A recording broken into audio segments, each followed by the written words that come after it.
তো স্বর্গ তো চিরসুখের স্থান না, স্বর্গের থেকেও আমরা এখানে ভালো আছি। স্বর্গের দেবতারা বারবার ওষুধের দ্বারা নির্যাতিত হচ্ছে। দেবজনমে কৃষ্ণ ভজন হয় না, এই মনুষ্য দেহে কৃষ্ণ ভজন হয়। তাই আপনাদের দেহটাকে দেবদুর্লভ মনুষ্য দেহ বলা হয়েছে, সুদুর্লভ। তো বলছে হেমন দুর্লভ মানব দেহ পাইয়া কি করো ভজনা কেন, ইবে না ভজিলি যশোদানন্দন পড়িলি চরম লাজি। আজকে দেবতাদের থেকে দুর্লভ দেহ পেয়ে যদি তুমি কৃষ্ণ ভজন না করো, তো তোমার মতো নিরক্ষরাম, তোমার মতো নিকৃষ্ট জগতে আর একটাও নেই।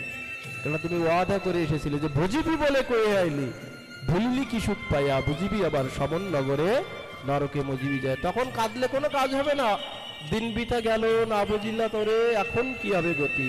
এই পুত্র কন্যা সেদিন দেখবে না, এ ধন জৈবন কেউ সাথে যাবে না। তাই ভক্তরা বলছে ভগবান আমি তোমার কাছে মোক্ষ বা মোক্ষের পরাকাষ্ঠ রূপ শ্রী বৈকুণ্ঠ ধাম চায় না, যেখানে লক্ষ্মীনারায়ণ থাকে, সেখানেও ভক্তরা যাইতে চায় না। তাহলে কৃষ্ণ ভক্ত কি নিষ্কাম? তাদের কোনো চাওয়া পাওয়া নেই? অবশ্যই আছে, কিন্তু তারা কি চায়? সসুখ আত্মইন্দ্র প্রীতিবাঞ্ছা তারে বলি কাম। নিজের যে বাসনা এই ব্রজ গোপীদের ছিল, কৃষ্ণ ইন্দ্র প্রীতিবাঞ্ছা ধরে প্রেম নাম। এরা নিজের কামনা বাসনা চরিতার্থ করার জন্য ভগবানকে ডাকেনি, তারা গোবিন্দকে সুখ দেওয়ার জন্য ভগবানকে ডেকেছিল। আমাদেরও উচিত গোবিন্দের সুখের জন্য কিছু করা, কারণ এখানে আমরা সবাই অতিথি, আমন্ত্রিত। আজকে এই গৃহস্বামীর পিতার মৃত্যুবার্ষিকী, তাই আমাদের নিমন্ত্রণ করেছে, এসেছি। গত যে কাল গেছে এখানে ছিলাম, আগামীকালও থাকবো না। ঠিক পৃথিবীতেও আমি আপনি দুদিনের অতিথি হিসাবে এসেছি। কেন এসেছি? এই যে কীর্তনিয়ারা কীর্তন করলো না, একাকী আমি নাহি পাই বল হরিনাম সংকীর্তনে, সঙ্গ ছাড়া তো কোনো আনন্দ পাওয়া যায় না। ঠিক আমাদের ভগবান পরমেশ্বর ভগবান শ্রীকৃষ্ণ অনাদিরাধে গোবিন্দ, উনি একাকী আনন্দ পাচ্ছিলেন না, তাই বামঙ্গ থেকে শ্রীমতী রাধারানীকে সৃষ্টি করলেন। আর এই রাধারানী হচ্ছে জগৎ শিক্ষিকা, উনি জগৎকে শিক্ষা দিলেন যে কিভাবে, আর এই রাধারানী থেকে জগৎ সৃষ্টি তত্ত্ব দেখবেন প্রকাশ খণ্ডে সুন্দরভাবে লেখা আছে। এইবার উনি জগৎকে শিক্ষা দিলেন যে কিভাবে ভগবান শ্রীকৃষ্ণর সেবা পূজা করতে হয়। আর আজকে এই জগতের আমন্ত্রিত যজ্ঞে তোমার নিমন্ত্রণ, তোমার মাঝে আমার কর্ম হবে বলে এসেছি ভাবে। তোমরা এখানে কেউ প্রভু বা মালিক না, তোমরা জীব হয় নিত্য কৃষ্ণের দাস, গোবিন্দের দাস। আজকে আমরা সবাই এসেছি ওই গোবিন্দের নিত্য লীলায় অংশগ্রহণ করার জন্য, তার সসুখ বাসনার জন্য, তার এই সংকীর্তন যজ্ঞে সামিল হওয়ার জন্য। তাই মহাপ্রভুর নির্দেশ, পৃথিবীতে আছে যত নগরাদি গ্রাম সর্বত্র প্রচার হবে মোর এই নাম, এই কৃষ্ণ নাম সব জায়গায় প্রচার হবে আপনাদের মাধ্যম দিয়ে। কারণ আপনাদের পাঠিয়েছে এই নাম প্রচারের জন্য, এই নাম করার জন্য, এই নাম সংকীর্তনের জন্য। কারণ আপনারা অতিথি হিসাবে এসেছেন। আজকে যখন অতিথি হিসাবে এসেছেন, এই গৃহস্বামীর পিতার উদ্দেশ্যে প্রার্থনা করবেন যে বৈষ্ণব হৃদয়ের সাথে গোবিন্দ বিশ্রাম, গোবিন্দ কহেন মম বৈষ্ণব পরাণ। আপনারা ভগবানের পরাণ, তা আপনারা যদি গোবিন্দের চরণে একটা প্রার্থনা করেন, আবেদন করেন, তাহলে ভগবান রাখবে না? রাখবে না? অবশ্যই রাখবে। এই গৃহস্বামীর জন্য এবং তার পিতৃদেবীর জন্য প্রার্থনা করবেন যে গোবিন্দ যেন তাকে স্বর্গ না, নট স্বর্গ, স্বর্গ তো এই এর স্বর্গ থেকে আমরা সুখী আছি। এখানে যে আমাদের শ্লোকটা শেষ হয়নি, বলছে মোক্ষ বা মোক্ষের পরাকাষ্ঠরূপ শ্রী বৈকুণ্ঠ ধাম চাই না। হে ভগবান, তার থেকেও যদি বরণীয় কোনো বস্তু থাকে দরকার নেই আমার, কিন্তু হে ভগবান তোমার বৃন্দাবনস্থ বালক গোপাল রূপী বিগ্রহ যেন আমার মনুষ্পটে সবসময় ভাসে। হে ভগবান, আমি জানি তুমি অন্তর্যামী রূপে সর্বহৃদয়ে অবস্থান করো, তবুও তোমার শৈশবের ওই বালক গোপাল রূপ বিগ্রহ যেন আমার মনুষ্পটে সবসময় ভাসে। এইবার চিন্তা করেন, কৃষ্ণ ভক্ত খালি চতুর না সুচতুর, যদি ভগবানের ওই রূপ দৃশ্য দর্শন করতে পারে, সবসময় যদি তাকে স্মরণে রাখতে পারে, তাহলে বিশাখী তাকে কামড়াবে? মনে মনে প্রশ্ন করুন আর উত্তর পান। বিশাখী তাকে কামড়াতে পারবে? কৃষ্ণ ভক্ত তক্ষককে দর্শন করতে পেরেছিল পরীক্ষিতকে? শাস্ত্র বলছে যার কণ্ঠে তুলসীর মালা আছে, যে কৃষ্ণ কথা শ্রবণ কীর্তন করে ভগবত পাঠ করে, তাকে সর্বদংশন করবে না। তাহলে বিশাখী কামড়াতে পারবে? ওই মৃত্যুর যন্ত্রণা কি ওই কৃষ্ণ ভক্তের হবে? এরা স্বর্গ চায়নি, বৈকুণ্ঠ চায়নি, কোনো সুখ চায়নি, খালি চেয়েছে যে গোবিন্দ আমি যেন সব সময় তোমাকে স্মরণে রাখতে পারি। আমি জানি তুমি অন্তর্যামী রূপে প্রতিটা জীবে হৃদয়ে অবস্থান করো, তবুও তোমার শৈশবের ওই বালক গোপাল রূপ বিগ্রহ যেন আমার মনস্পটে সবসময় ভাসে। এটা করতে গেলে অভ্যাস করতে হবে, তাকে স্মরণে রাখতে হবে। যেমন প্রহ্লাদ মহারাজ সবসময় ভগবানকে স্মরণ রাখতো, সবসময় গোবিন্দ ব্যতীত অন্য কিছুই চিন্তা করলে না। আপনি হাতে কাজ করেন, আপনার জিহ্বাতে কোনো কাজ করছে না, কিন্তু স্বর্গ কেমন জানেন? ব্যাংকের টাকা রাখার মতো।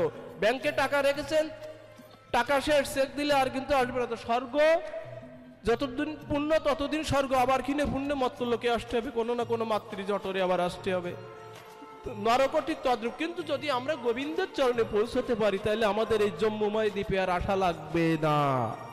এখানে কি কেউ আমরা সুখী? বুকে হাত দিয়ে বলতে পারবেন? আদি আধ্যাত্মিক, আদি ভৌতিক, আদি দৈবিক ত্রিতাপ জ্বালায় আমরা প্রতিটা জীব দগ্ধ হচ্ছি। এখানে আমরা কেউ সুখী না। আর এটা সুখের জায়গা না।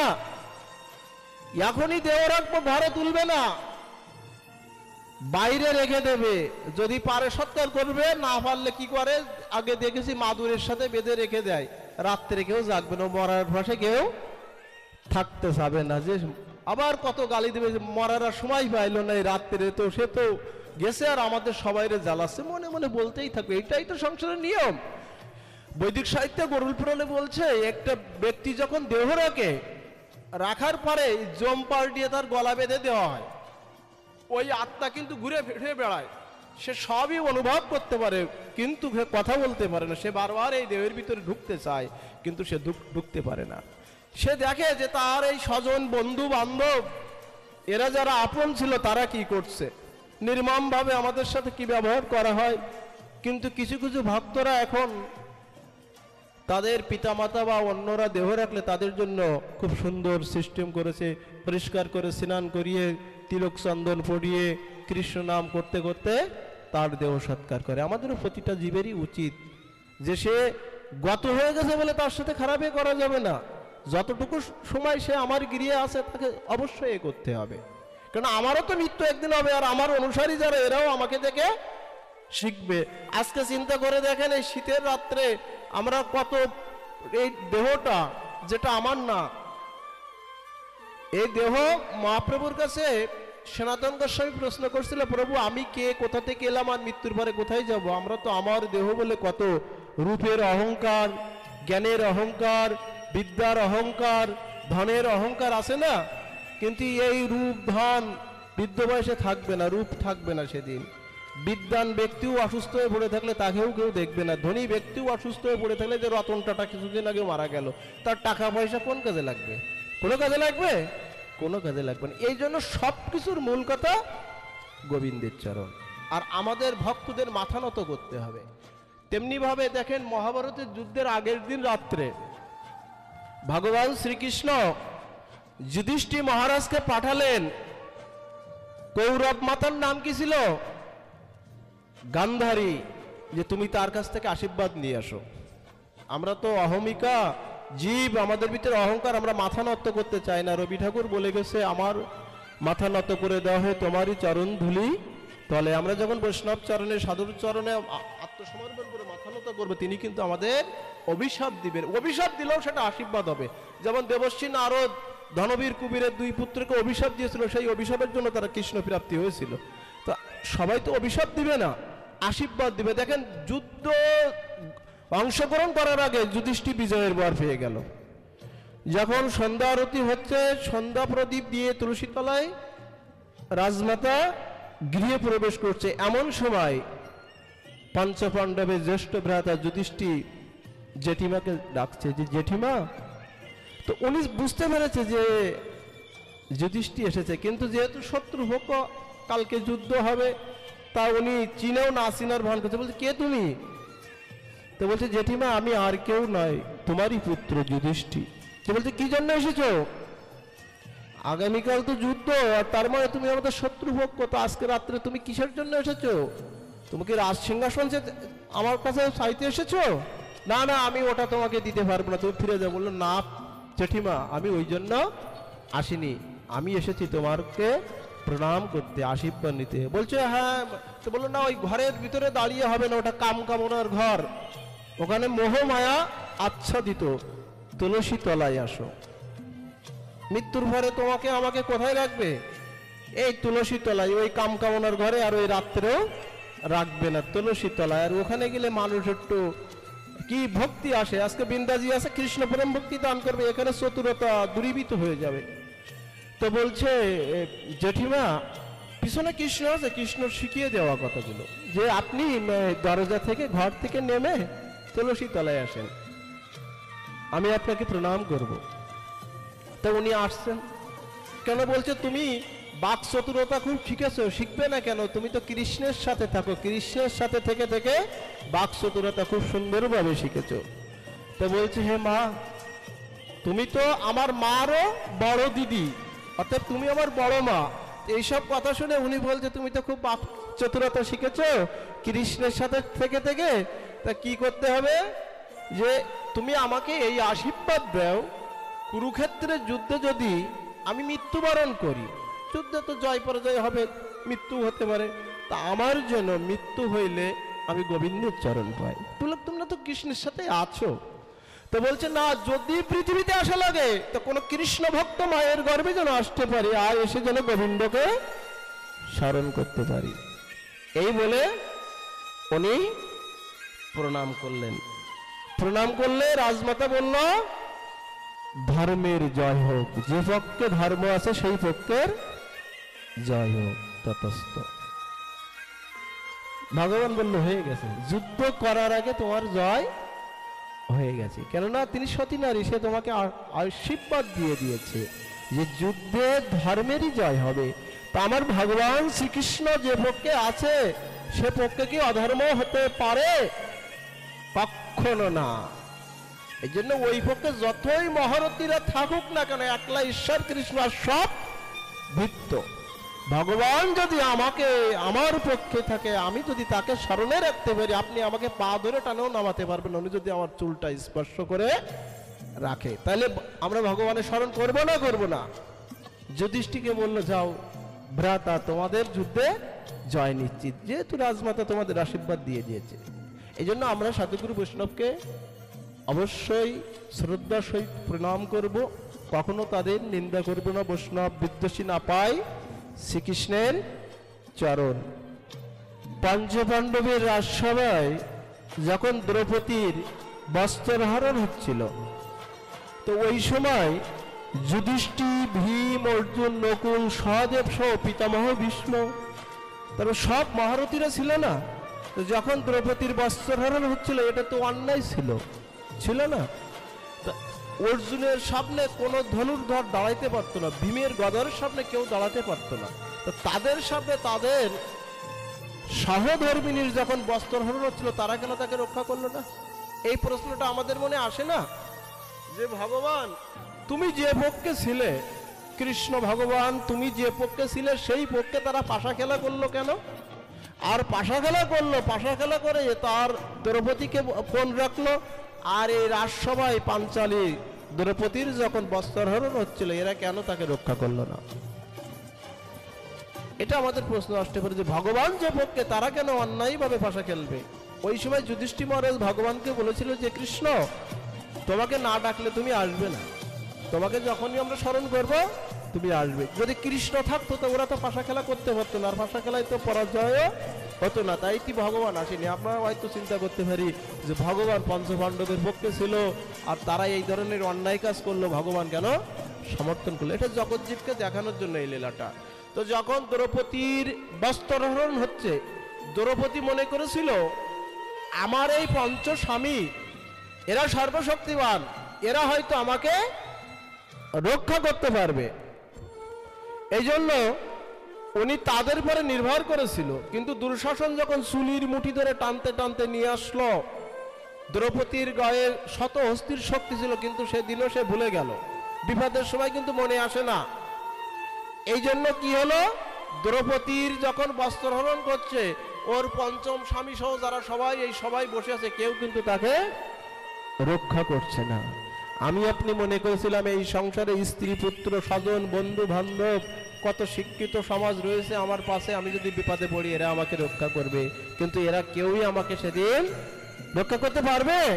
ভগবান এই লীলাটা বোঝানোর জন্য আমাদেরকে এটা দেখিয়েছে মহাভারতে, যে দ্রৌপদী যখন সমস্ত শক্তি দিয়েও দুঃশাসন সাথে পারছে না বস্ত্রহরণ লীলা, এবং তার পঞ্চম স্বামী সহ সবাই বসে ওই রূপ লীলা দর্শন করছে, তারাও কিছু করতে পারছে না। তখন দ্রৌপদী চিন্তা করলো, আসলে তো আমার সখা কৃষ্ণ আমাকে কথা দিয়েছিল যে সখা, এ সখী তুমি যদি কখনো বিপদে পড়ো আমাকে স্মরণ করো, আমি তোমাকে রক্ষা করব। প্রশ্ন করতে পারেন, ভক্ত তো বিপদে পড়েছে, ভগবান কেন আসছে না? ওই যে বলেছিল কৃষ্ণ তোমাকে না ডাকলে তুমি আসবে না। তো ভগবানকে ডাকেন, ডাকলে উনি আসতে বাধ্য।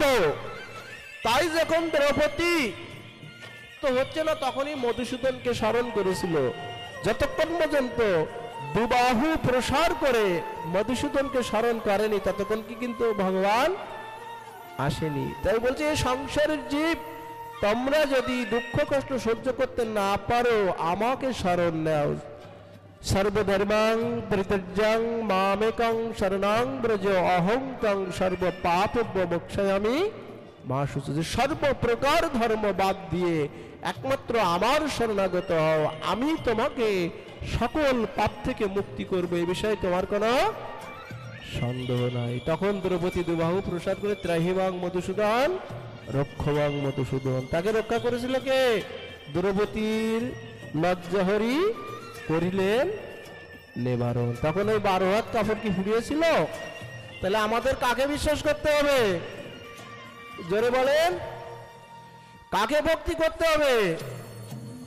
কার জন্য জীবন জৈবন উৎসর্গ করতে হবে?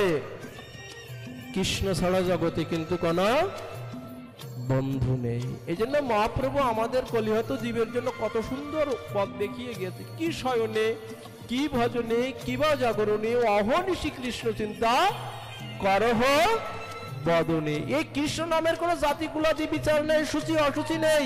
মহাপ্রভু বলছে যেই ভজে সেই বড়, অভক্ত ইনসান কৃষ্ণ ভজনে হয় সবার অধিকার। কিবা বিপ্র, কিবা শূদ্র, কিবা বৈশ্য, কিবা নারী, কিবা পুরুষ, সবাই কৃষ্ণ নাম করতে পারবে সব জায়গায়। আপনি মুখের হরিনাম বাথরুমে বসেও করতে পারবেন, কিন্তু জপথলিতে যখন করবেন গুরুদেবের নির্দেশ অনুসারে করবেন।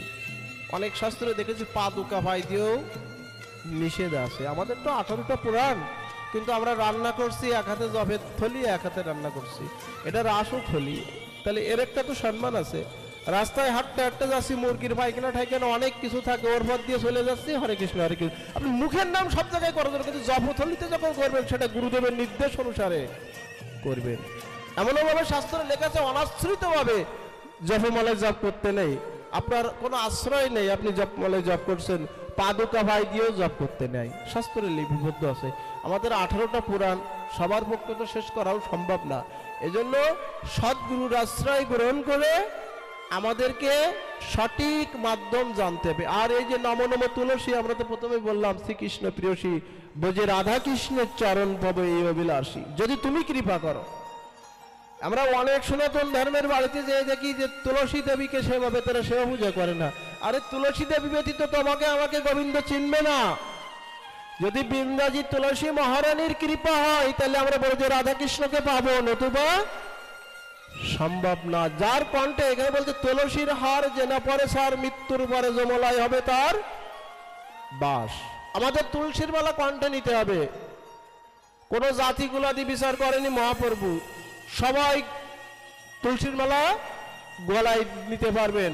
সায়েন্স বলছে যার কণ্ঠে তুলসীর মালা আছে সব গাছে বজ্রপাত হয়, তুলসী গাছে বজ্রপাত হয় না। যদি আমার কণ্ঠে আপনার কণ্ঠে তুলসীর মালা তাকে সর্বদংশন করবে না, আর বজ্রপাতে আপনার মৃত্যু হবে না। আপনি এই দুটো বাসার থেকে কিছুদিন আগে রাসেল ভাইপার না কার ভয়ে সবাই আতঙ্কে ছিল না, তা আপনি কণ্ঠে তুলসীর মালা নেন, সঠিক তুলসীর মালা যেটা, তুলসীর মালা নেন, কৃষ্ণ নাম করেন, এ জড় জগতের ভয় আপনার করা লাগবে না। কেননা নামাচার্য ব্রহ্ম হরিদাস যেখানে বসে 3 লক্ষ নাম জপ করত, ওই মাটি যখন হরিদাস ঠাকুর চলে গেল ওখান থেকে সব বিষধর সাপ বেরিয়ে গেল। এরা কি করত? ওই কৃষ্ণ নাম শ্রবণ করত। বোঝা গেছে? ওই বিষধর সাপও আপনাকে ধ্বংসন করবে না যদি আপনি ভগবানের ভক্ত হন, তাকে স্মরণ করেন। আমার মহাপ্রভু যখন ঝাড়িখণ্ড জঙ্গল দিয়ে যাচ্ছিল, তাকে দেখে বাঘ, সিংহ, হরিণ আলিঙ্গন করতে লাগলো। এ কি মুখের কথা, গল্পে বোঝানো যায়?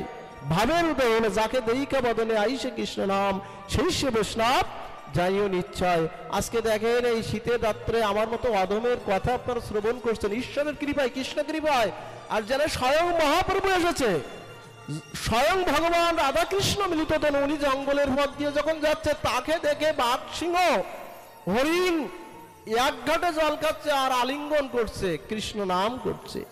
এ কেমন ভগবান? এমন ভগবান তো কখনো দেখিনি, যে জীবদের পর্যন্ত। এই জন্য আমরা সনাতন ধর্মে আমরাই বলি যে বিশ্বের সকল প্রাণী সুখী হোক। আমরা বিশ্বাস করি আমার গোবিন্দ সকল প্রাণীতে আছে। তো যে মহাপ্রভুর কৃপায় পশু পাখি এরাও কৃষ্ণ কথা বলে এবং এরাও মহাপ্রভুর সঙ্গ করে, আর আজকে মানুষ হয়ে আমরাই পারলাম না। এই দেবদুর্লভ মনুষ্য দেহ পেয়ে আমরাই খালি সাধু সঙ্গ করতে পারলাম না। কলিহত জীবের জন্য মহাপ্রভু 16 নাম 32 অক্ষর দিয়েছে। হরে কৃষ্ণ কৃষ্ণ কৃষ্ণ হরে হরে, হরে রাম রাম রাম হরে হরে। আর সাধু সঙ্গ করো, সাধু মুখে কৃষ্ণ কথা শ্রবণ করো আর ওইটা কীর্তন করো, এতেই তোমার উদ্ধার হয়ে যাবে। কলিযুগের যুগ ধর্ম হচ্ছে এই জন্য আপনাদের কাছে অনুরোধ করব, গৃহে যা পারেন করবেন, যে জন্য গৃহতে ভজন করে গৃহ বৃন্দাবন। আপনার গৃহে 10-5 মিলে খোল করতাল নিয়ে আপনি কৃষ্ণ নাম করেন, কারণ মৃত্যুর সময় তো এই সাধুরা আপনার বাড়ি যাওয়ার সময়ের আগে আপনার তো মৃত্যু হয়ে যেতে পারে। আপনার পুত্র কন্যা এদের যদি আপনি এই পথে আনতে পারেন, ওরা তো যখন দেখবে যে এর তো আর হচ্ছে না, গলায় শ্বাস উঠে গেছে, কানে তো কিছু পারুক আর না পারুক, কৃষ্ণ নাম তো দিতে পারবে না। তা আমি যদি আমার ছেলে মেয়ের এই পথে যদি না আনি, তাহলে শেষের দিনে তারা তো পারবে না। এই জন্য আমাদের উচিত প্রতিটা মায়েদের সন্তানদের এই পথে আনতে হবে, যে বাবা আমি তোমার মা, তুমি আমার গর্বে এসেছো, কিন্তু প্রকৃতি আমি একদিন চলে যাব, কিন্তু তোমার অনন্তকালের বন্ধু হচ্ছে গোবিন্দ, আমি না। যদি আপনার কন্যা সন্তান হয়, সে 18 বছর প্রাপ্তি হলে তাকে বিবাহ দিচ্ছেন, হয়তো বিবাহের পরে সে অন্য কোনো দেশে চলে গেল, তার সাথে ওই খালি মোবাইলে দেখা ছাড়া তো আর দেখা হয় না হয়। তো এই জগতে কেউ কারোর আপন না, একমাত্র আপন এই মীরাবাইকে যেমন বলেছিল ওই গিরিধারী লাল, তাই বলছে মীরা বলছে বিনা ভাব সে বিনা প্রেম সে নাহি মেলে নন্দলালা। ওই ঠাকুর ঘরের যে গোবিন্দ গোপাল আছে তার সাথে প্রেম ভক্তি করেন, উনি আমাকে আপনাকে শেষের দিনে বৈতরণী পার করবে, নয়তো মৃত্যু হবে। মৃত্যুর পরে আমার আত্মীয় স্বজন বন্ধু বান্ধব শ্মশানঘাট পর্যন্ত রেখে আসবে, তারপরে কোথায় যাব আমি? আজকে এখানে অনুষ্ঠান শেষ হবে, শশা গৃহ চিনি যাইতে পারবো, কিন্তু মৃত্যু যেদিন হবে, মৃত্যুর পরে আমার স্ত্রী পুত্র এরা বন্ধু বান্ধব আমাকে শ্মশান পর্যন্ত নিয়ে যাবে, তারপরে কি করবে? শ্মশানে রেখে তারা চলে আসবে, একটা কলসি দেবে, তাও ভেঙে চলে আসবে, ওদিকে ফিরে তাকিও না, অমঙ্গল হবে। তখনই ভগবান বলবে যে হে, তুমি যাদের আমার করেছিলে এরা তো সবাই চলে গেল, তুমি এখন কার সাথে পার হবে বলেন? আমি এখন ঢাকায় যাব, পকেটে পয়সা আছে, টিকিট কেটে গিয়েছি, কিন্তু ওই দিন তো কোনো ধন আমার সাথে যাবে না। যাবে পারের মাঝি প্রাণ গোবিন্দ, তার সাথে যার নাই সম্বন্ধ সে কেমনই হবে বৈতরণী পার। আপনি এখন কপিলবনির খেয়া পার হবেন গভীর রাত্রে, কাছে পয়সা নেই, মাঝির সাথে সম্বন্ধ নেই, মাঝি কি আপনাকে পার করবে? কখনো না, সেদিন গোবিন্দ চিনবে না। তো বলছে পারের মাঝি প্রাণ গোবিন্দ, তার সাথে যার নাই সম্বন্ধ সে কেমনে হবে বৈতরণী পারে। বৈতরণীর কর্ণধার আমার অনাদিরাজে গোবিন্দ, এই জন্য তার সাথে সম্বন্ধ করতে হবে। আশ্রয় করিয়া বাজে গুরুতারে নাহি তা যে আর সব মরে করেন। ওই যে পাশে যিনি দাঁড়িয়ে আছেন উনি সম্পর্কে আমার মামা হয়। এই বাড়িতে আমি যখন আসতাম, ওনার কথা না বললেই নয়, মুখের কথাই কিন্তু মধু। উনি আসলে আমাকে যেভাবে মানে কি বলবো, আমার এখনো এই বাড়িতে আসলে ওনার কথাটাই বেশি মনে পড়ে। সম্পর্কে আমার মামা তো ভাগ্নে, মানে সবসময় খালি আমার ডাকতো যে ভাগ্নে কি করবো কি, মানে সবসময় উনি ব্যস্ত থাকতেন। ওনার বাড়িতে যখন এসেছি বা ওনার এই গরু ছিল আমি দেখতে আসতাম, তো দেখেন তিনি চলে গেছে, ওনার বড় ভাই এখনো আছে, মা জীবিত আছে, উনি কিন্তু নেই। তা আমি আপনি আজকে আছি কালকে থাকবো না, কখন মৃত্যু হবে আসার কোনো আসবো সিরিয়াল আছে, এটা বড় এটা মেজে এটা সেজে, কিন্তু যাওয়ার কিন্তু কোনো সিরিয়াল নেই। টাইম শেষ হবে, চলে যেতে হবে, আর কোথায় যাব এটা সবসময় স্মরণে রাখবেন যে আসার সিরিয়াল আছে, যাওয়ার কিন্তু কোনো সিরিয়াল নেই। তাই এই অন্ধকার রাত্রে যদি কোনো লাইট টাইট সাথে না থাকে, আমার বাড়ি কাশিমনগর, সিরা তো যাইতে পারবো না। হয়তো কারোর মাধ্যম দিয়ে যাবো, কিন্তু শেষের দিনে ধন জৈবন পুত্র কন্যা এরা কেউই আমার সাথে যাবে না। তাহলে আমি ওই বৈতরণী কিভাবে পার হবো? টাকা পয়সা বাড়ি গাড়ি কিছুই তো যাবে না, যাবে? কিছুই যাবে না। তাহলে বৈতরণী পার হবেন কি করে? মহাজনরা বলছে এ জগতে যেমন ধন, আজকে অনুষ্ঠান করছে গৃহস্বামী, অর্থের প্রয়োজন ছিল না, অর্থ না হলে তো এত সুন্দর অনুষ্ঠান করতে পারেনি, পেরেছে? এ জগতে যেমন আমরা মাথার ঘাম পায়ে ফেলে অর্থ উপার্জন করছি, ক্ষণিকের দুনিয়া, অস্থায়ী ঠিকানা, আজকে আছি কালকে থাকবো না, সুখে থাকার জন্য, কিন্তু পারমার্থিক জগতেও তো অর্থের প্রয়োজন আছে, আছে না নেই? সেই অর্থ কি আমরা সঞ্চয় করছি? পারমার্থিক জগতের অর্থ সম্পর্কে যদি আমি ধারণা দিই, আপনারা সঞ্চয় করবেন? পারমার্থিক জগতের অর্থ কি? প্রথমেই দেখেন আমরা ধ্বনি দিই তাকে, নিত্যানন্দ হচ্ছে জগৎ গুরু, সমষ্টি গুরু। তাই নরোত্তম দাস ঠাকুর বলছে, হেন নিতাই বিনেরে ভাই ব্রজে রাধা কৃষ্ণ পাইতে নাই। নিতাইয়ের সাথে সম্বন্ধ নাহি যার, এখানে পশু বলেছে কাদের? যাদের নিতাইয়ের সাথে সম্বন্ধ নাই। আপনাদের বলে নিতে বলছে ধনমর নিত্যানন্দ, নিতাই ধানে ধনী হতে হবে। মহাপ্রভু বলছে দিন অন্তে যে একবার নিতাই বলে আমি হই তার, দিন অন্তে 24 ঘন্টার ভিতরে একবার শুদ্ধভাবে সময় করে নিত্যানন্দকে স্মরণ করা যাবে না?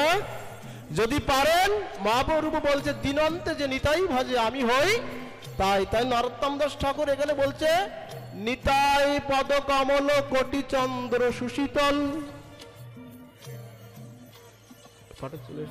যে নিতাই পদ কমল কোটি চন্দ্র এক জায়গায় করলে, এই যে সূর্যের তাপে আমরা কিন্তু বসতে পারি না, সামিয়ানা দিতে হয়, আর আমার নিত্যানন্দ প্রভুর চরণ কমল কোটি চন্দ্র এক জায়গায় করলে যে শশী শীতল পাওয়া যায়, শীতল পাওয়া যায় আমার নিত্যানন্দ প্রভুর চরণ।